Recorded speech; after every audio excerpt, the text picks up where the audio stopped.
अरे आज तुम्ही बाहेरून घेऊन होतो नाही पण आज प्रत्यक्ष अरे एक मिनिट तुझा दादा कुठे गेला? अरे दादा कामानिमित्त बाहेर गेला. अरे तू घरात नाहीये. कुठे गेला? बाहेर गेलाय.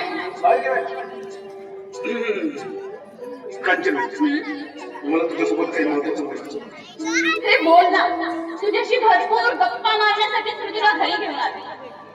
कांचन तू एका मोठ्या श्रीमंत घराण्यातली मुलगी आणि मी गरीब. नाही म्हणजे आपल्या प्रेमाला तुझ्या दादाचा विरोध नव्हता. जर दादाचा आपल्या प्रेमाला विरोध झाला तर माझं हे सगळं ऐश्वर्य सोडून तुझ्यासोबत पळून येईल. पळून जायचं म्हणजे झालीस का? आपण किती दूर पळून गेलो ना तरी तुझा दादा पकडून आपल्याला मारल्याशिवाय राहणार नाही. असं पळून जाऊन लग्न नाही करायचं कांचन आपल्याला. आदित्य आदित्य आदित्य किती घाबरतोस? अरे प्यार किया तो डरना क्या. आपण हिमतीनं लढा देऊ त्याच्याशी. लढा देऊ? लढा? लढा देण्यासाठी माझ्याजवळ काहीच नाही का? लढा देऊ काय म्हणजे? अरे तुझ्याकडे माझं प्रेम आहे आणि आपल्या दोघांचं एकमेकांवर निश्चित प्रेम असताना दुनिया से कोई भी ताकत हमें जुदा नहीं कर सकती.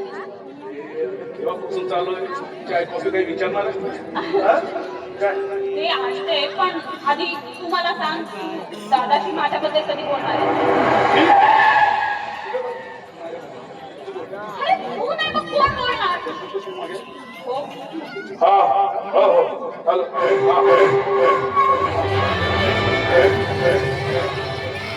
कांचन हे कांचन कोण आहे हा आणि इथे येण्याचं कारण? आदित्य. आणि इथं कशाला आला?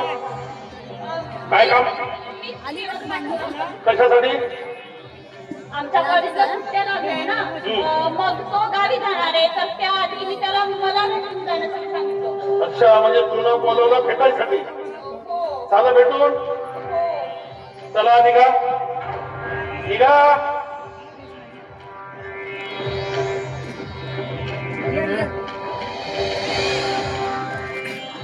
आता काय राहिलं? काय राहिलं आता? काय एकमेकावरती? हा नाही काय एकमेकावरती?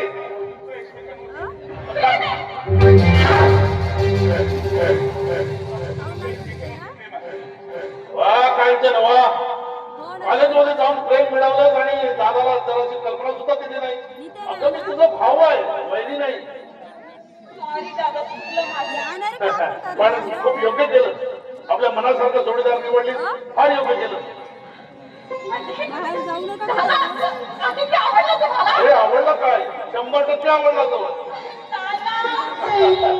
Thank you so much. तुम्ही फारच खुश एक काम कर जा तू आतमध्ये चहा नाश्त्याचं बस.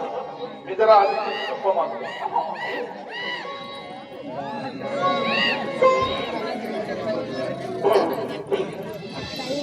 मिस्टर आदित्य बसा बसा. अरे बसा काही घाबरू नका.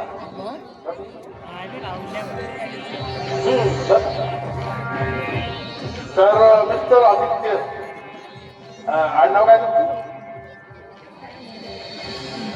तुमचं आडनाव? तुमचं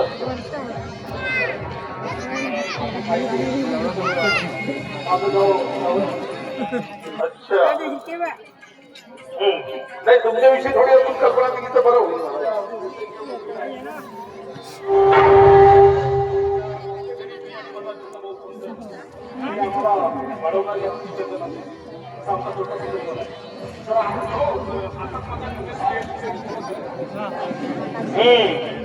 म्हणजे नोकरी आणि धंदा काही नाही.